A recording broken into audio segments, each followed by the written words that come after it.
Bismillahirrahmanirrahim. Assalamualaikum warahmatullahi wabarakatuh. Waalaikumsalam warahmatullahi wabarakatuh. Wah, Wabarakatuh. mantap. Oh, ini luar biasa. Selamat malam, Bapak Ibu sekalian.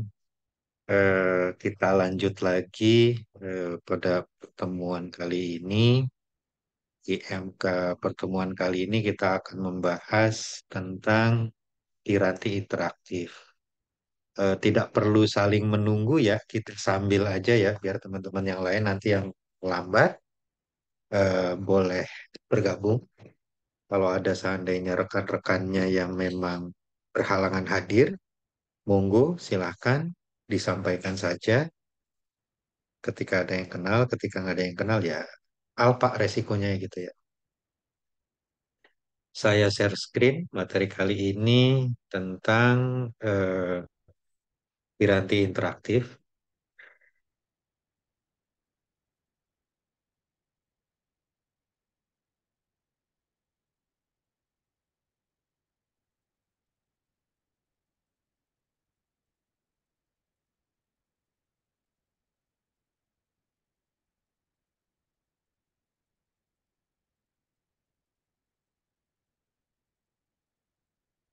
Jadi piranti interaktif itu apa saja ketika memang kita mau melakukan input terhadap sebuah komputer. Yang pertama perlu perlu dilakukan inputannya itu dari biasanya adalah menggunakan sebuah perangkat keyboard seperti yang digambar ini. Input berhubungan dengan proses perekaman dan pemasukan ke dalam data di sebuah sistem komputer ya. Jadi untuk memberikan sebuah perintah ke dalam komputer, jadi supaya dapat berinteraksi dengan sistem komputer secara efektif, eh, pengguna kita ini tentu harus mampu mengkomunikasikan keinginannya dengan cara yang dapat dimengerti oleh sistem komputer. Contohnya adalah nggak mungkin kita mau mengetik huruf A, jadi keluarannya adalah Z, kecuali memang si keyboardnya tersebut error gitu kan.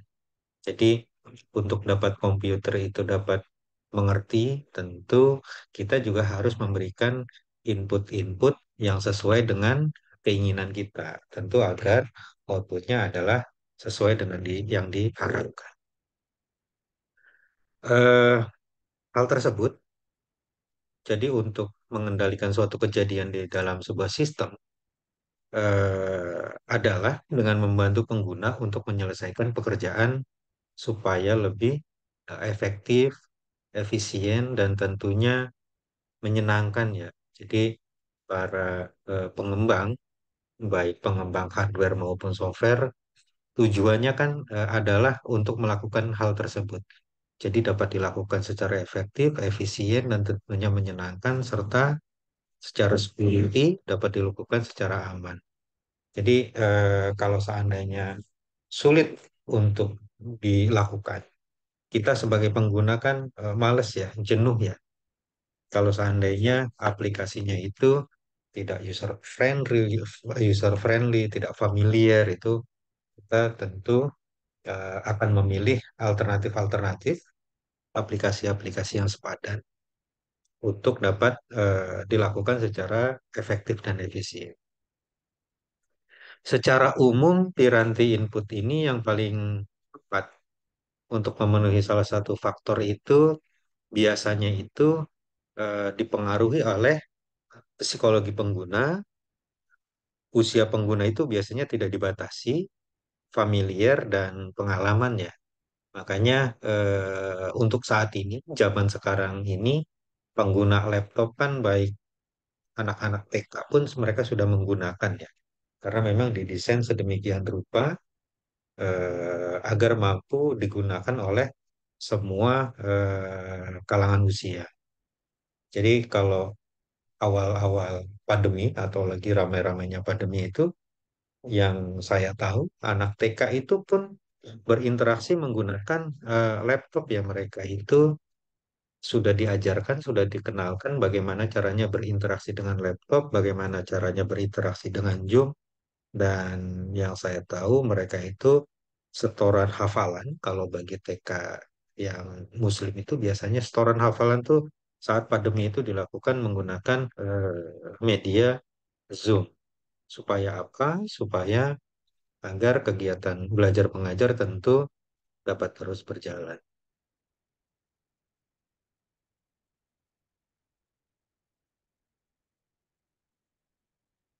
Ya, selanjutnya bisa juga biasanya pengenalan itu agar bisa lebih mudah penggunaannya. Biasanya kan kayak semacam contohnya diberikan suatu tugas menggambar ya.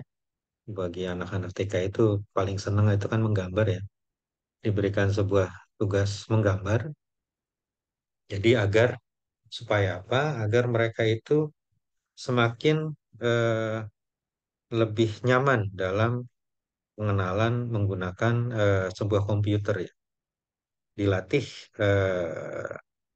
psikolog dari si pengguna tersebut supaya mereka itu semakin user friendly, semakin berpengalaman bagaimana caranya eh, menghidupkan dan mematikan sebuah komputer, bagaimana melakukan proses menggambar itu biasanya mereka dasar itu di Paint, agar mereka lebih nyaman, lebih belajar itu lebih kerasa tidak membosankan ketika mereka coba dikenalkan dengan sebuah komputer atau CPU yang mungkin dapat memacu reaksi keingintahuan para anak-anak TK. Apalagi mungkin kita ya, kita sebagai pengguna dewasa tentu sudah sangat kompleks sekali, bukan hanya digunakan untuk bermain ya, bermain game bagi yang suka main game, akan tetapi sudah ke ranah bagaimana komputer itu dapat seefektif dan efisien mungkin, senyaman mungkin kita gunakan untuk dalam menyelesaikan sebuah tugas. Dari piranti masukan ini, dari keyboard ini, pada tahun 1870-an itu diciptakan oleh eh, Christopher. Pak Christopher ini menciptakan jenis keyboard atau model keyboard QWERTY yang selama ini, yang saat ini mungkin kita gunakan, yang saat ini kita gunakan menggunakan tombol QWERTY seperti ini, seperti normalnya laptop atau PC Bapak Ibu sekalian. Akan tetapi eh, seiring berkembangnya para ilmuwan-ilmuwan, mereka itu mencoba dengan asumsi memudahkan para penggunanya itu, tombolnya itu berubah eh, apa ya, berubah tempatnya. Seperti yang kita lihat bersama di slide ini diciptakan oleh August Porat pada tahun 1936. Beliau ini menciptakan bagaimana caranya menurut asumsi dan penelitian beliau bahwa ketika keyboard ini didesain sedemikian rupa dengan tampilan seperti ini akan memudahkan penggunanya karena huruf yang memang jarang dipakai itu lebih ditempatkan di tempat-tempat yang memang seperti di sini di sudut atas dan di sudut bawah. Jadi fungsinya adalah harapannya adalah memudahkan kita semua. Akan tetapi eh, pada saat itu mungkin ya karena memang cerminannya adalah sampai saat ini tim keyboard dengan model QWERTY ini yang diciptakan oleh Pak Christopher ini masih tetap bertahan sampai dengan sekarang. Nah, tidak berhenti sampai di perkembangan oleh di tahun 1936. Jadi pada pada saat yang sama juga para ilmuwan mencoba mendesain sebuah piranti input ini, keyboard ini menjadi keyboard alfabetik. Nah, keyboard alfabetik ini diharapkan dapat memudahkan pengguna agar tidak kebingungan ketika mencari sebuah huruf abjad ya, sebuah huruf alfabet. Jadi ditempatkannya itu huruf alfabet ini berurut dari A sampai Z. Akan tetapi dari literatur yang saya baca, justru ini akan membuat kita semakin sulit atau memperlambat dari proses pengetikan. Berbeda ketika memang dikenalkan keyboard alfabet ini bagi para pengguna-pengguna yang memang seperti tadi, anak-anak yang memang TK yang memang dia diajarin huruf alfabet secara berurutan ya, mungkin mereka tidak kesulitan. Tapi bagi orang yang memang sudah mengenal, itu sangat kesulitan sekali untuk mengetik secara cepat gitu kan. Jadi kalau alfabet ini mungkin lebih nyaman digunakan ketika memang orang-orang tersebut eh, belum pernah melihat tombol QWERTY gitu tuh.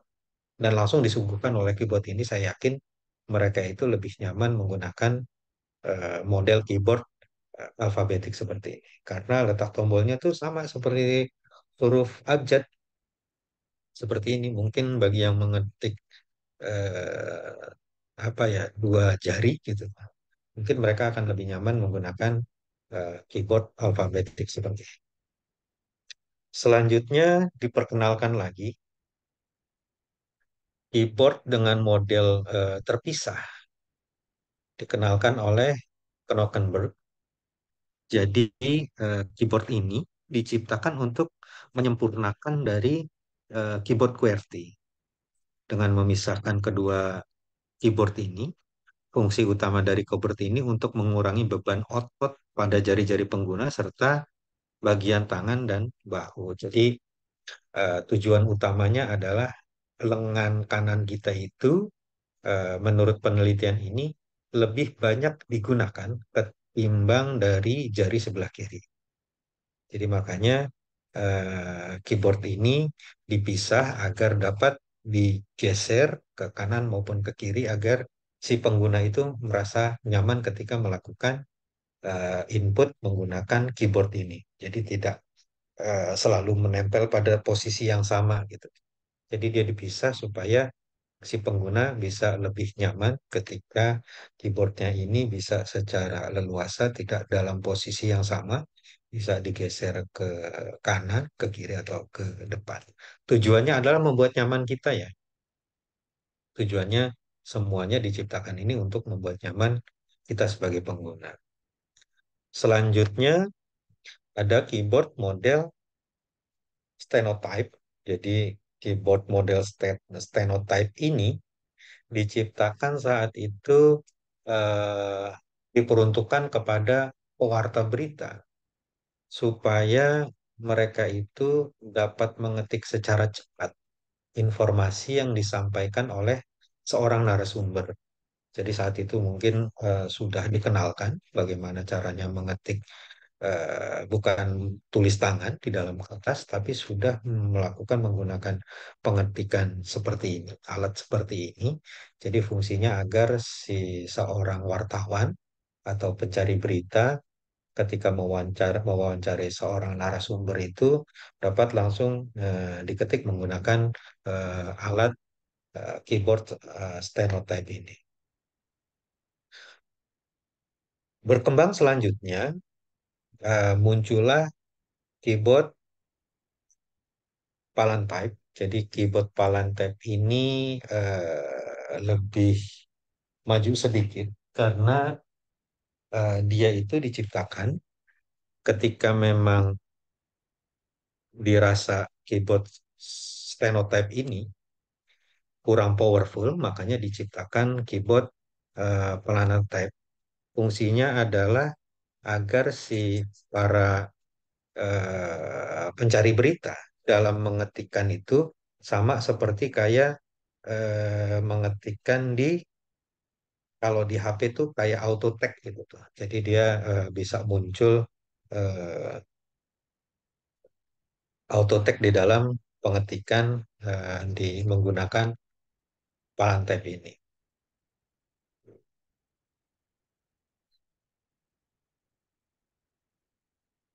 Nah, itu dari piranti input yang menggunakan keyboard. Jadi dalam keyboard itu yang harus diketahui bersama juga, pada dasarnya dia itu terbagi menjadi empat bagian. Yang pertama adalah huruf yang di atas ini, key fungsi. Jadi ini adalah difungsikan untuk eh, jalan pintas saya atau tombol cepat ya. Jadi kalau seandainya kita mau eh, apa, contohnya mengclose sebuah dokumen itu kan kita tinggal tekan Alt F4 gitu. Kalau kita mau eh, berganti berganti tampilan, kita cukup tekan Alt Tab dan seterusnya. Dan selanjutnya di baris tengah ini ada alfabet, yang di sebelah kanan ada tombol numerik, dan yang di samping sisi kiri kanan bawah dan kiri bawah ini adalah tombol untuk kontrol. Jadi keyboard itu dibagi menjadi empat bagian seperti tadi. Tapi pembagian ini tergantung juga kepada masing-masing produk ya. Mungkin kalau di Apple mungkin berbeda lagi. Seperti di produk Lenovo juga beda, Asus juga beda. Jadi hanya saja ini tidak ada standarisasinya.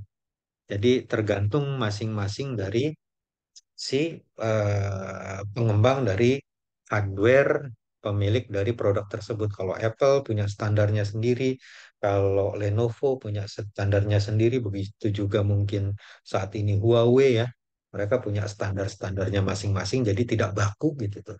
Yang membuat baku itu hanya tadi, jadi eh, keempat bagian tadi ini difungsikan buat fungsi key, dan ini adalah numerik, dan ini adalah alfabet, dan ini adalah tombol sisi kanan kiri adalah kontrol.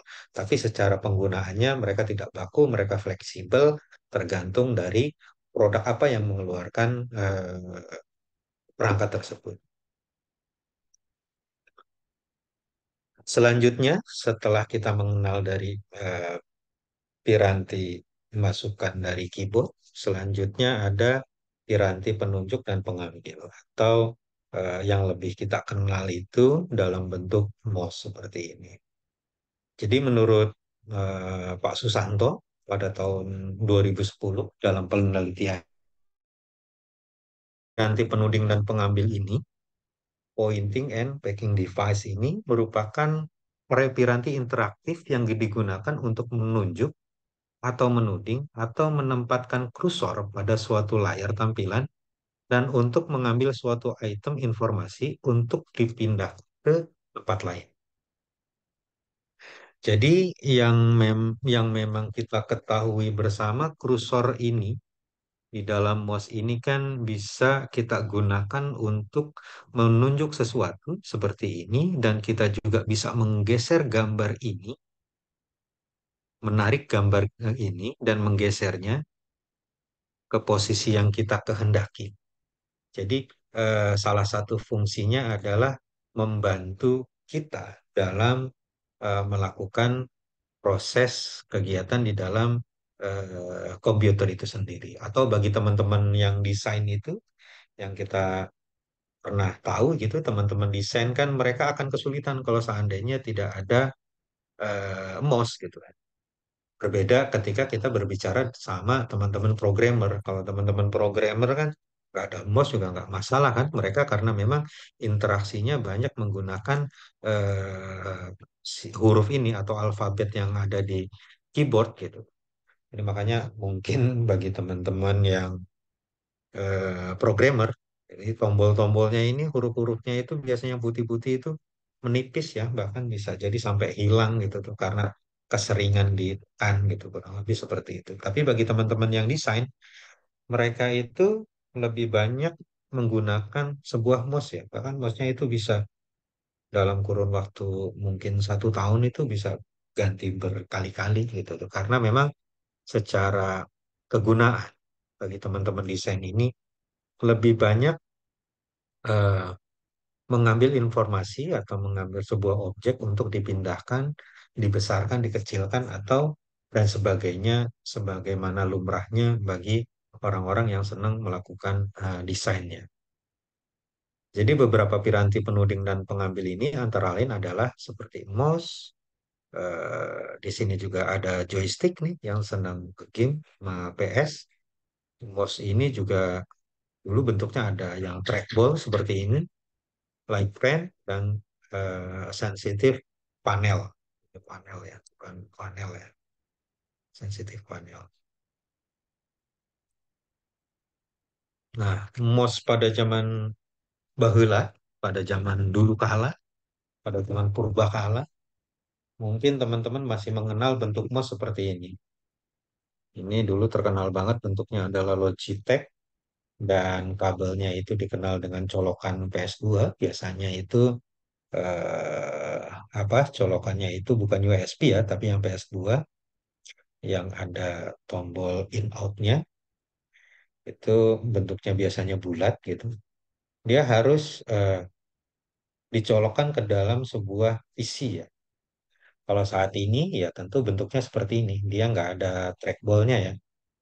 Dia itu sudah menggunakan sensor dan mungkin juga Bluetooth atau infrared ya. Kalau zaman saat ini sudah nggak ada infrared, mungkin sudah Bluetooth ya. Tapi pada dasarnya secara cara kerjanya itu pada dasarnya sama. Jadi di zaman trackball ini eh, yang bulat ini, bola bulat ini digunakan sebagai untuk sensor ya. Ketika user menggerakkan sebuah mouse-nya, dia akan eh, memberikan sinyal kepada si sensor ini untuk bergerak ke kanan, kiri, atau 360 derajat. Yang selanjutnya adalah joystick. Joystick ini kalau kita sering lihat itu biasanya digunakan oleh teman-teman gamer. Teman-teman gamer itu bisa jadi yang seperti sekarang ramai ya. Sekarang ramai itu ya untuk balap mobil di sebuah PC itu biasanya bentuknya seperti ini, seperti joystick ini. Sekarang mungkin sudah banyak ya, mungkin karena harganya juga bukan berarti harganya sudah murah, tapi mungkin daya beli dari si penggunanya karena mungkin hobi gitu kan atau karena memang dananya ada, jadi mungkin tidak sungkan atau tidak merasa mahal dari harga sebuah joystick ini untuk kepuasan sebuah hobi. Tapi pada dasarnya konsepnya sama seperti mouse.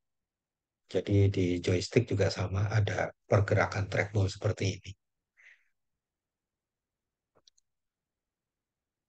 Yang selanjutnya adalah trackball.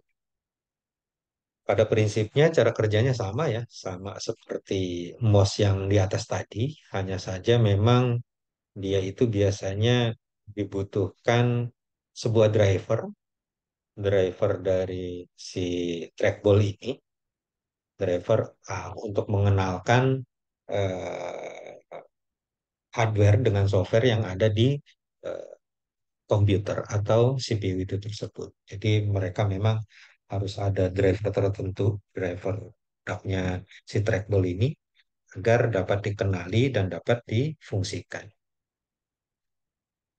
Yang selanjutnya pointing stick. Kalau teman-teman pernah melihat, biasanya ini tuh ada di laptop jenis Lenovo ya. Jadi biasanya mereka itu Lenovo yang lama itu di tengahnya itu ada eh, kayak semacam apa ya karet gitu, warnanya merah di tengahnya itu dia sebagai seperti mouse atau seperti trackball ya, bisa digeser ke kanan ke kiri ya dia mengikuti gerakan dari si kursor ini nih, dari kursor yang biasa di mouse itu.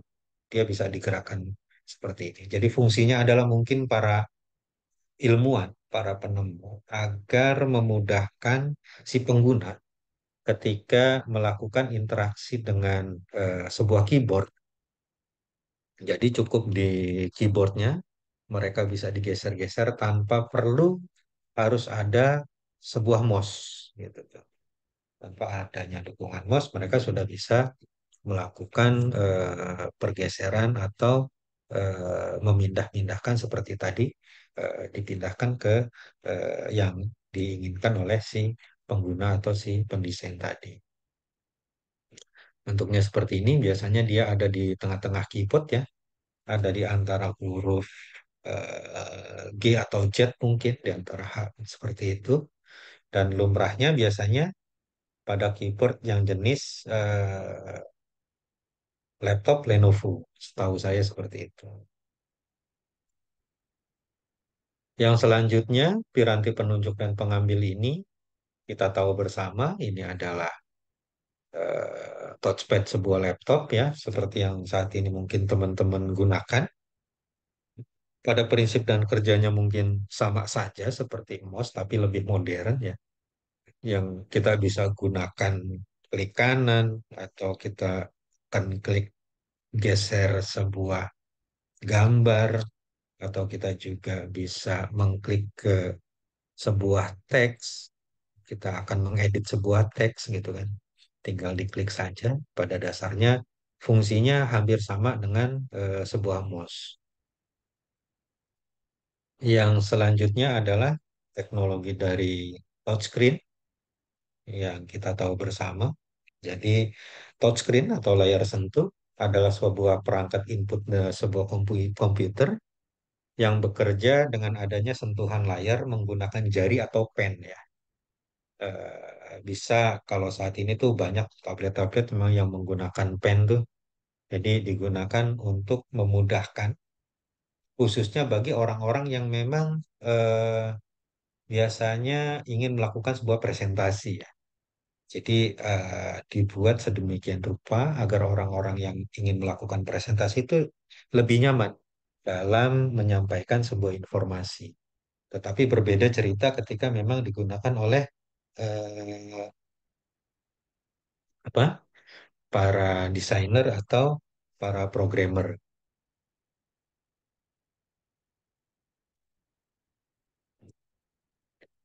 Selanjutnya adalah piranti penunjuk dan pengambil ini eh, ada digitaling tablet atau grafik tablet. Biasanya ini digunakan eh, untuk para orang-orang yang bergerak di bidang tambang ya, khususnya sih dulu bergerak di bidang tambang karena untuk mengetahui titik koordinat X dan titik koordinat Y. Jadi eh, ketika mereka melakukan atau orang-orang geografi lah kira-kira. Jadi ketika mereka mau melakukan tracking, mereka itu akan mencari titik di mana mereka harus mencari titik atau jalan yang mereka mau tuju. Biasanya ini digunakan oleh orang-orang geografi atau orang-orang tambang. Dan yang terakhir, di sini ada light pen. Light pen ini digunakan eh, biasanya ya, atau zaman sekarang itu kan banyak ya, kayak mainan anak-anak juga sudah menggunakan light pen. Jadi di light pen itu kita bisa menulis, bisa tanda tangan, bahkan bisa menggambar gitu tuh. Kayak mainan-mainan saat ini tuh banyak ya. Jadi cara kerjanya adalah kalau ini mungkin dicolokkan dulu, dicolokkan ke sebuah tegangan. Jadi dia itu akan ada sensor. Jadi di layar nanti ketika dituliskan dia akan muncul sebuah gambar yang bisa membentuk tulisan, bisa membentuk sebuah warna gitu kan dan sebagainya. Jadi tujuannya adalah untuk eh, melakukan input ke dalam sebuah perangkat atau komputer itu sendiri. itu adalah piranti petunjuk dan pengambil di dalam sebuah interaksi dengan komputer. Selanjutnya, dari piranti penunjuk dan pengambil ini ada pengambilan gambar terformat. Jadi maksudnya adalah gambarnya itu sudah ada, jadi template-nya itu sudah ada, tinggal media yang untuk membaca dari sebuah format gambar tersebut. Jadi di sini dipergunakan untuk mengambil citra terformat, bentuk dan format hurufnya sudah ditentukan. Kategori piranti ini salah satunya adalah kayak semacam barcode ya. Barcode yang kita jumpai di minimarket atau di toko-toko, di mall segala macam. Ya kan bentuknya barcode ya. Jadi barcode itu ketika mungkin bukan mungkin ya, dan memang cara kerjanya seperti itu. Ketika si barcode ini kita dekatkan ke alat seperti ini, alat pembaca barcode-nya, dia akan membaca mungkin database barang ya. Kode barangnya apa, nama barangnya apa, harganya berapa, stoknya berapa, dan seterusnya, dan seterusnya. Jadi fungsinya adalah si barcode ini untuk mendata sebuah data barang, dan si alatnya ini adalah fungsinya untuk membaca si gambar dari barcode yang sudah dibuat itu sendiri. Yang selanjutnya MICR atau Magnetic Ink Character Recognize. Dia itu seperti yang kita jumpai di bank-bank ya, mungkin ya bentuknya kan seperti ini ya. Jadi kode ini akan dibaca oleh alat MICR. Jadi digunakan untuk membaca karakter-karakter khusus yang dicetak dengan tinta khusus ya, tinta MICR ini. Karakter yang telah dicetak dengan tinta dimagnetisasi oleh piranti MICR ini sehingga dapat dibaca dan diterjemahkan menjadi sinyal sebuah digital. Jadi seperti yang kita ketahui bersama, contohnya ketika bank mengeluarkan bisa dibaca oleh bank tersebut. Contoh Bank BCA mengeluarkan cek, tentu kita tidak bisa membaca cek tersebut di bank selain BCA. Contoh di Mandiri atau BNI gitu kan nggak bisa. Karena apa? Karena memang kode ini dikeluarkan oleh Bank BCA. Jadi mesinnya pun kertas ini pun sudah didata ya, sudah didaftarkan ya, kode ini sudah didaftarkan dan hanya dapat dibaca oleh eh, si perangkat yang ada di Bank BCA karena datanya sudah disimpan gitu. Dan selanjutnya mengambilkan gambar terformat ini, kalau kita lihat gambar di samping ini seperti kertas ujian ya, namanya adalah OMR atau eh, Recognize. Jadi ini difungsikan untuk membaca gambar yang telah ditebalkan oleh pensil ya. Piranti yang membaca tulisan pensil dan mengubahnya menjadi bentuk yang dapat dibaca oleh komputer dengan bantuan refleksi optik dengan mengenai ketebalan sebuah tulisan.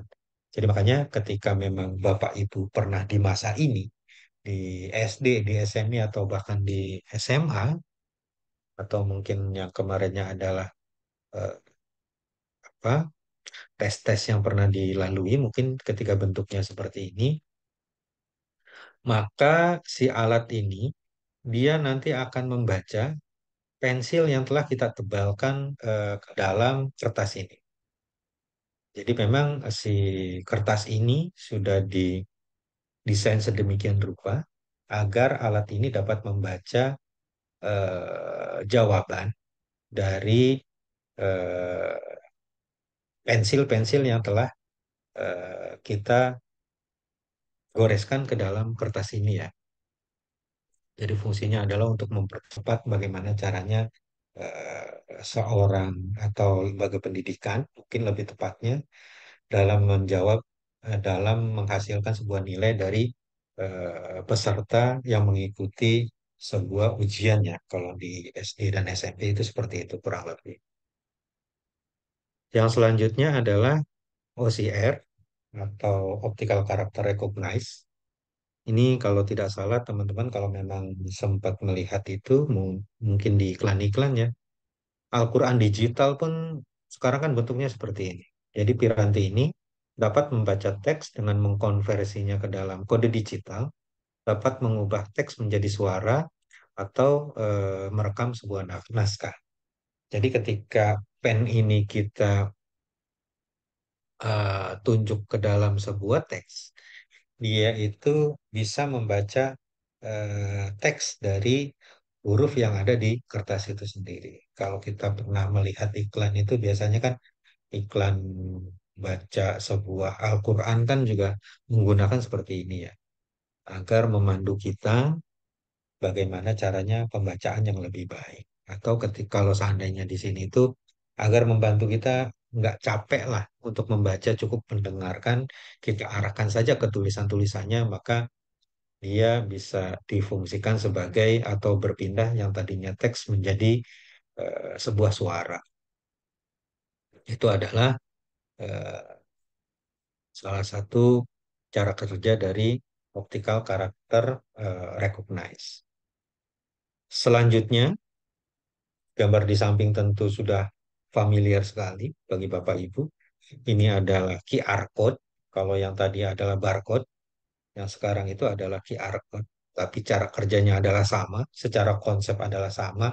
Hanya saja dia itu kalau QR code kita bisa gunakan ponsel kita sendiri.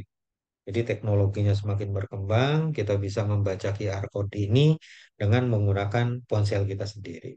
Lalu QR code-nya ini dari mana?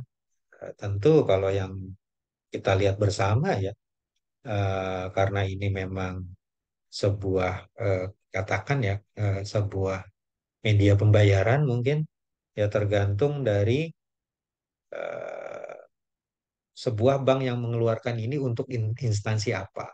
Contoh kalau di rumah sakit kan kita bayar ketika kita gunakan QR code gitu kan nanti akan muncul nama pemilik dari QR code ini siapa dan akan dibayarkan ke mana. Atau kalau kita sering lakukan itu ketika kemarin pandemi itu di tempat-tempat yang memang harus sudah vaksin itu kan banyak sekali ya kayak di mall-mall itu sebelum masuk kita harus melakukan scan QR code ini. Jadi fungsinya adalah untuk mengetahui apakah kita memang sudah divaksin atau belum sebagai syarat ya, syarat untuk masuk ke sebuah area-area yang memang diharuskan kita sudah vaksin gitu. Tapi pada dasarnya cara kerjanya adalah sama seperti QR code yang tadi ya, kayak seperti barcode tadi, labeling tadi.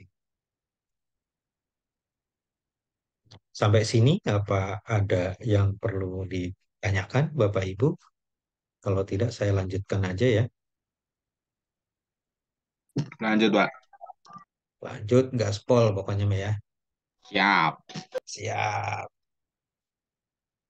Selanjutnya adalah pengambilan gambar tidak terformat. Kalau yang tadi adalah terformat, formatnya sudah ada, sudah disediakan. Selanjutnya adalah ada gambar yang tidak terformat. Gambar yang tidak terformat itu seperti apa? Seperti ketiga tampilan berikut ini. Ada scanner. Jadi scanner itu ketika memang kita mau menyekan sebuah dokumen ya, mau dia bentuknya foto, mau dia bentuknya katakan teks, mau dia bentuknya mungkin yang banyak lucu-lucu tuh, seperti muka kita segala macam itu pun bisa gitu tuh, di scan gitu ya. Bisa dilakukan dengan scanner. Itu adalah pengambilan gambar secara tidak terformat itu maksudnya gitu. Jadi apapun mungkin bisa diduplikasi. Yang tadinya dari hard copy dibentuk menjadi soft copy. Begitu juga dengan kamera digital ini. Kamera digital kan ya apapun kita bisa lakukan ya, apapun kita bisa capture ya, kita bisa foto gitu tuh. Baik orang mungkin alam atau apapun itu kan bisa dari dunia nyata, fisik yang kelihatan, kita digitalisasi. Ya, mungkin dari digitalisasi itu kita bisa lihat dari layar kamera. Dan yang terakhir adalah pembaca dari sebuah retina mata. Jadi retina mata ini kan unik ya. Setiap orang memiliki retinanya yang berbeda-beda. Makanya kalau saat ini kan banyak sekali ya alat-alat untuk absensi itu kan kebanyakan juga menggunakan scan wajah atau retina mata ya. Kalau di film-film itu kan yang sudah canggih itu kan seperti film James Bond itu untuk masuk ke sebuah ruangan kan mereka biasanya menggunakan retina mata supaya apa? Memang supaya tingkat security-nya, tingkat keamanannya itu tidak mudah untuk dibobol.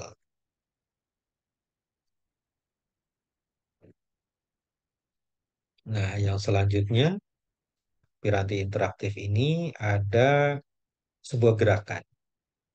Jadi piranti yang digunakan untuk memantau gerakan manusia yang banyak dimanfaatkan pada virtual reality ya. Yang pertama adalah VR headset ya. VR headset ini piranti yang dipasang di kepala, ditutupi matanya menggunakan sebuah alat ini, digunakan untuk menangkap dan merekam gerakan dari kepala kita, serta menayangkan bermacam gambar ke mata si pemakai. Jadi seolah-olah mereka itu terkena apa ya, mengalami reality ya, mengalami benar-benar reality atau mungkin genjutsu gitu tuh semacam genjutsu. Jadi mereka itu seolah-olah ada pada dunia nyata ya. Kita kan banyak melihat mungkin di video-video itu tampilan seperti ini biasanya saya pernah melihat itu pengguna itu ditampilkan ke dalam sebuah virtual roller coaster ya. Jadi mungkin bayangan si pengguna itu roller coaster itu nyata sekali. Jadi makanya secara visualisasi kita terbawa suasana, euforianya mungkin adrenalinnya. Jadi seolah-olah itu adalah sesuatu yang nyata. Yang kedua adalah bentuk glove. Glove ini adalah kalau kita sering lihat di film-film mungkin atau bahkan mungkin film Terminator ya. Film-film itu kan tangan itu jadi alat ini bisa digerakkan sesuai inputan dari gerakan tangan kita atau bahkan sekarang teknologi itu memang sudah canggih ya. Bisa digerakkan dengan otak kita. Jadi maaf kalau kita pernah lihat di film-film itu kan atau di teknologi-teknologi perkembangan teknologi kan bagi mereka-mereka yang tangannya mungkin eh, cacat atau bahkan cacat bawaan lahir atau mungkin kecelakaan itu biasanya menggunakan alat glove ini baik di tangan ataupun di kaki agar bisa eh, memiliki tangan tiruan atau bisa melakukan sebagaimana aktivitasnya memiliki sebuah tangan gitu. Dibantu dengan bantuan dari sebuah teknologi. Itu salah satu adalah manfaat dari perkembangan teknologi ya. Bisa membantu kita dalam hal-hal yang memang sebelumnya tidak bisa dilakukan. Tapi dengan perkembangan teknologi, teknologi Glove ini sangat membantu bagi para eh, kelompok atau teman-teman kita yang difabel. Nah, yang terakhir adalah sebuah layar tampilan di dalam piranti interaktif ini tentu membutuhkan sebuah layar tampilan ya. Layar tampilan merupakan piranti yang dipastikan selalu ada pada sebuah sistem komputer, nggak mungkin nggak ada. Karena lewat layar tampilan, inilah pengguna dapat melihat apa yang ia ketikkan. Pada dasarnya, semua ya layar penampil dengan kemampuan grafis memiliki tiga komponen seperti berikut. Yang pertama adalah frame buffer. yang kedua adalah display controller, yang terakhir adalah display prosesor. Jadi penampil ini kan bermacam-macam ya. Kalau dulu itu mungkin zamannya layar tabung mungkin, kalau sekarang mungkin kan udah LCD, LED, atau bahkan ditampilkan ke dalam sebuah proyektor ya. Tapi pada dasarnya cara kerjanya adalah sama ya, cara kerjanya ya. Frame buffer itu citra yang akan ditampilkan ke layar, disimpan sebagai matrik nilai elemen menunjukkan intensitas dari citra grafis yang ditampilkan. Jadi ketika memang ada yang mau ditampilkan, mereka itu melalui elektron dulu, terus dikirimkan ke magnetik, yang selanjutnya ditampilkan ke sebuah layar dari monitor itu sendiri. Cara kerjanya semuanya hampir sama, baik yang tabung, LED, LCD, ataupun proyektor pada dasarnya cara kerjanya sama. Dan layar tampilan ini harus ada, wajib ada, karena kita nggak mungkin melakukan inputan tanpa output, kita nggak bisa melihat hasilnya seperti apa.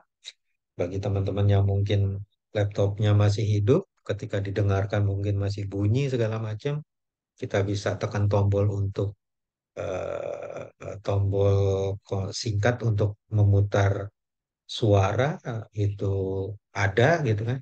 Tapi ketika mungkin kita lihat layarnya, ketika layar LCD-nya kena, dia kan nggak tampil. Mungkin masih aktif tapi nggak tampil. Jadi itu kan sangat kesulitan ya ketika kita mau menggunakan mengerjakan sebuah desain atau coding.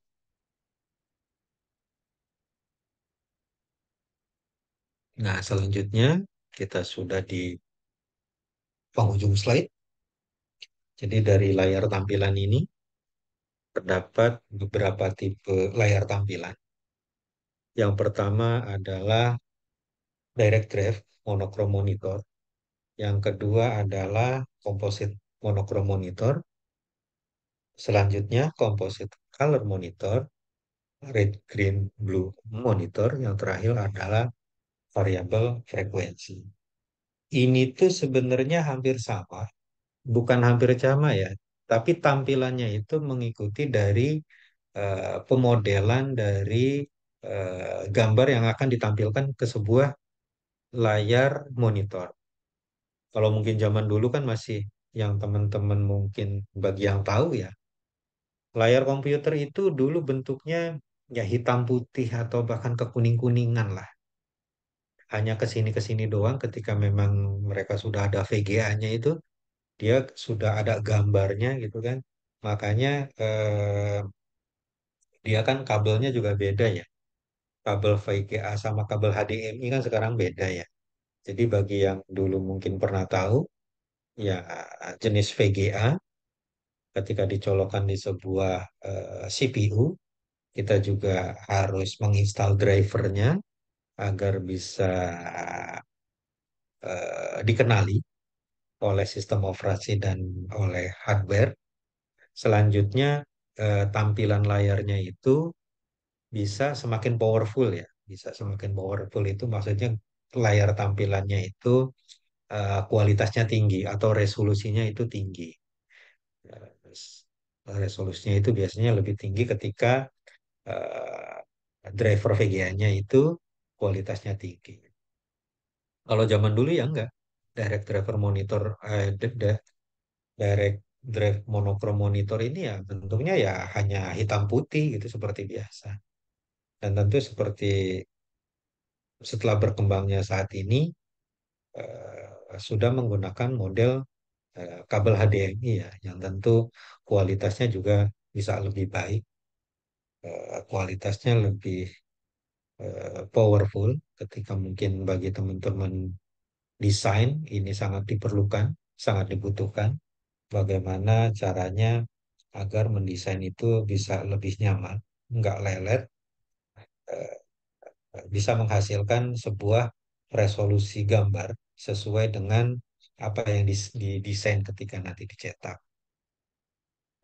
Itu Bapak Ibu untuk materi kali ini. Jadi dari awal, kalau boleh saya ringkas adalah piranti interaktif itu yang pertama ada piranti input bentuknya keyboard. Yang kedua adalah piranti penunjuk dan pengambil yang diwakili oleh yang kita kenal bersama itu dengan tuk mouse. Yang selanjutnya eh, piranti input itu juga ada pengambilan gambar terformat, gambar tidak terformat, sebuah gerakan, inputting dari sebuah gerakan.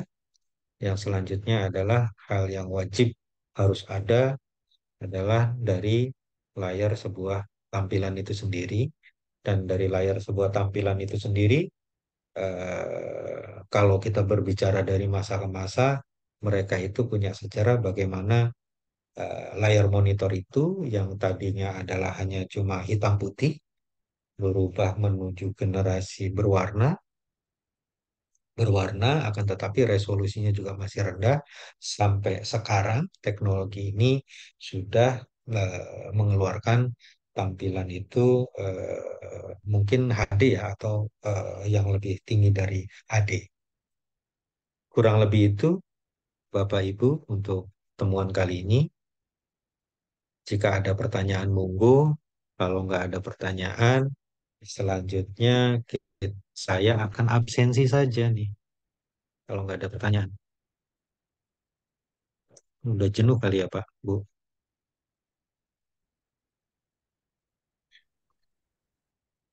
Belum, Mbak. Oh, belum. Wah, luar biasa. Wah, nyimak Ini, ini, Pak. Semangat, Pak. wah, semangat apalagi di angkringan ini. Di angkringan roman-romannya, Pak. Warmindo. Warmindo ya orang-orang Kuningan, Pak. Burjo ya? Kuningan ya, Burjo ya. Warmindonya Jogja. Oh, Warmindonya Jogja saya. Saya tahunya dulu Burjo. Masih ada ya Burjo ya? Apa kurang Ya, tahu ya? ya Burjunan gitu. Oke, Mbak Nada. Izin saya absen ya, Bapak Ibu. Sudah lama kita nggak absen-absenan ini.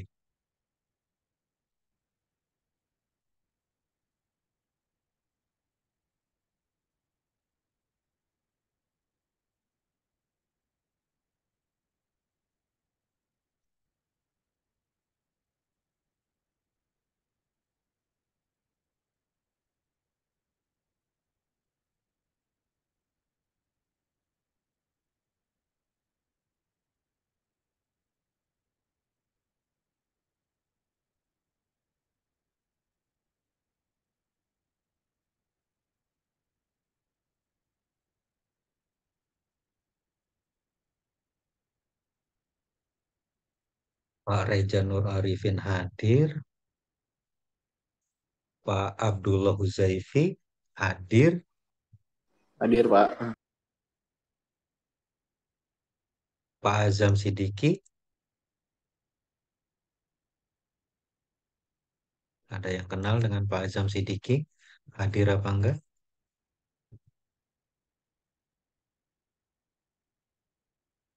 Pak Singgih Prasetyo Nugroho Hadir. hadir. Pak Fajar Ah, hadir, Pak. hadir, mantap. Pak Ridwan Prasetya. Ini, siap. Ini timnya Pak Fajar nih kayaknya.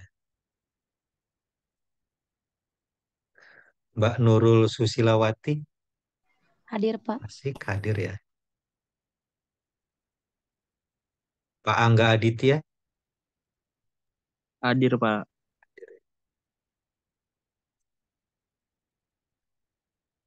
Dede Anton Wibowo. Oke, Pak.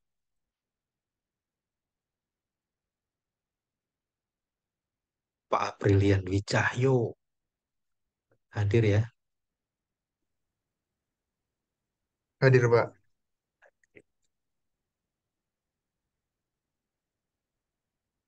Mbak Widuri Pratiwi. Hadir, Pak. Hadir.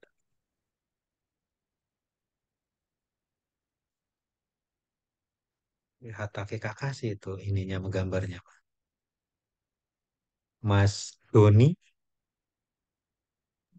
Hadir, Pak. Mantap, hadir Mas Doni. Mas Doni lapangan ini ya, bukan Mas Doni kecil ya. Mbak Putri Dea Amanda. Hadir, Pak. Hadir ya. Pak Rifki Setiawan.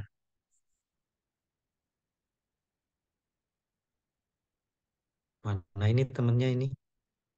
Ada yang bantu nyautin gak nih? Apa di Alfa aja ini? Rifki Setiawan. Pak tadi tuh WA saya tuh masih di perjalanan balik Pak dari Waduh, jalan dinas proyek Pak. mantap. Wih, luar biasa. Dibantuin sama Mas Fajar. Siap, Mas Fajar. Wah itu di apa tim sebelah ya Pak. Oh, tim sebelah ya. Ya, wah itu Siap, proyeknya banyak banget. banyak ya. Keren lah yang penting mah. Yang penting sehat, banyak proyeknya. Amin lah. Selanjutnya tetangga saya, Leonis Firdaus. Pak Leonis Firdaus hadir ya. Siap, hati-hati yang sedang di perjalanan. Nah ini, Pak Fajar Nur Sidik hadir ya. Siap. Atta Esa Nugraha. Pak Atta, kemana ini Pak Fajar? Pak Atta Esa nih.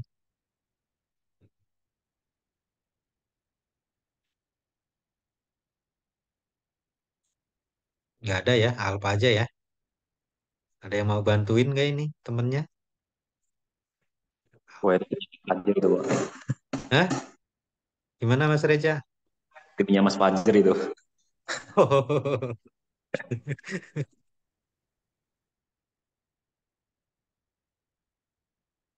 Pak Muhammad Ramlan Hadir, Pak. hadir ya. Mbak Nanda tadi ada, Mbak Nanda Khairunisa hadir ya. Hadir, Pak. Ya. Oke, itu untuk pertemuan kali ini, Bapak Ibu. Jika ada pertanyaan seperti biasa, boleh di email atau boleh juga di WA biar saling kenal. Terima kasih atas waktunya.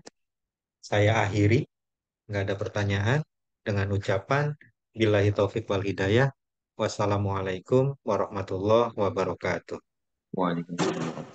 Waalaikumsalam warahmatullahi Banget, Pak. Makasih, Pak. Ya, makasih Pak semuanya. Monggo silakan live ya. Ya, makasih, Pak. Ya, Cepat-cepat sama-sama terus Pak. difilterkan Sehat. aman. Baik, saya.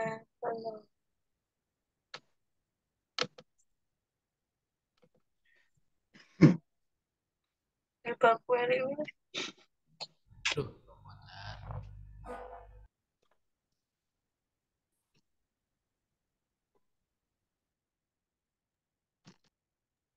Aur, aur. Masa disuruh sahur Pak Fajar. Ya Pak ini jam segini tuh jamnya makan. Jogja gimana Jogja ini? Alhamdulillah Pak ini berapa hari ya udah lama sih panas terus Pak cerah. Bener nggak sih di sana banyak tingkat kejahatan itu bener nggak nih sebenarnya? Saya tuh kadang kayak percaya nggak percaya ya. Waduh itu sebenarnya kalau anak-anak kreatif tuh Mas Ridwan tuh yang lebih pengalaman ya Pak. Soalnya dia gangsternya ya Pak. Wah, perasaan dulu tuh saya kalau di Jogja tuh mau jam berapa aja ngerasanya aman ya. Sekarang lihat berita kok serem ya. Kenapa itu bisa gitu itu, Pak Fajar? Ya sebenarnya tuh kalau dari kasus-kasus yang ada itu Pak Hmm, sebenarnya ada cuma hmm. per daerah lah Pak bukan yang di area kota jadi di area pinggir-pinggiran lah Pak. Jadi Ring road gitu. bukan Pak yang daerah pinggir kota ya mungkin di Bantul tapi bukan yang Bantul kota di Oh, Sleman tapi bukan yang Sleman kota. Jadi di pinggiran itu kasusnya sebenarnya cuma malah anak-anak SMP Pak, anak-anak SMP SMA kecil-kecil itu. oh, alah. Ya Iya, banyakan iya, iya. gimana ya cari jati diri gitu sih Pak. Iya, Karena kalau yang apa nah, yang kasus-kasus yang besar atau dewasa itu nggak ada malah nggak nggak udah ada ya, aman. nggak ada Iya. karena Kalau mungkin temen, mm, karena mungkin kan di Jogja itu kan mungkin antar sekolah atau gitu terus nanti iya, dilampiaskannya ke orang lain iya. itu sih Pak Oh, mungkin Pak. alah. Iya ya. Karena setahu saya dulu pun waktu kuliah pun ya kalau orang-orang Jogja aman lah, kecuali maaf gitu tuh ya. Kadang memang cekcoknya ya pendatang-pendatang ini gitu tuh. Kalau Iya orang-orang.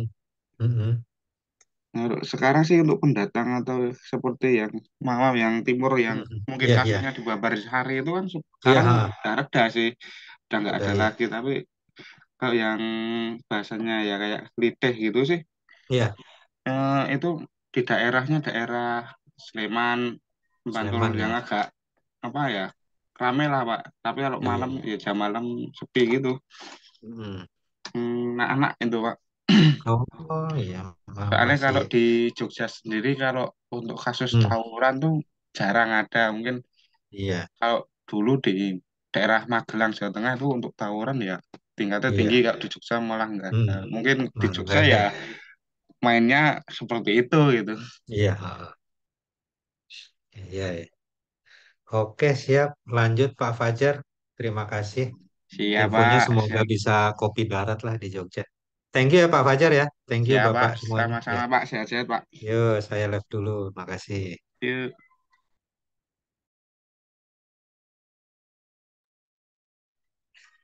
sahur. Info.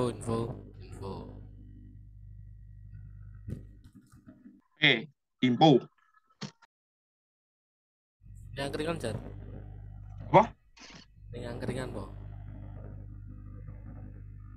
Wah, Wih, wis dicendhelo ya.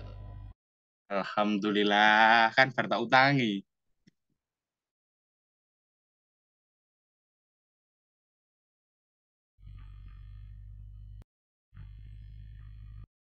Besok diutangin ya.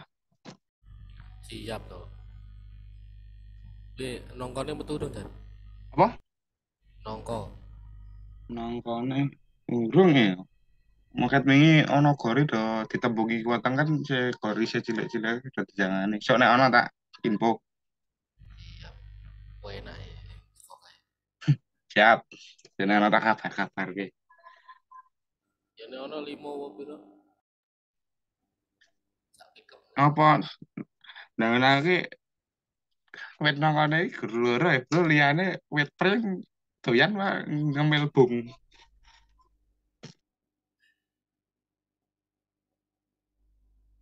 Mau nanti mau enggak ketok. Kerja prakteknya piye? Kerja prakteknya. Tidak to. Kakak wingi ditakoni bututi nang update grup gimana kerja prakteknya udah sampai mana perkembangannya? Waduh, belum ada. Anjir, anjir.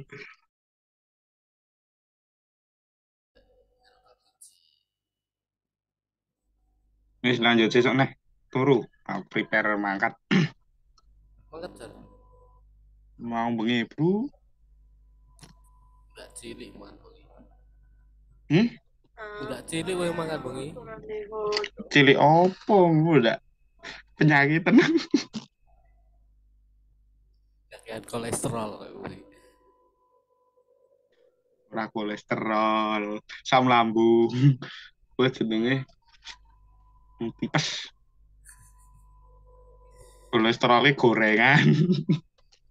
Enak bengi kakean gorengan. Apa penggorengane jam semene kok ana sing bakul gorengan. Ono ya. Ampeng kae. Ngopo ngler tempe. Puding lu apa? Wis lanjut. Bu cantik, Siap. anaknya dipok-pok. Itu ya. Sampai nang lor. Bujang ya. Oke, ya wis. Ya.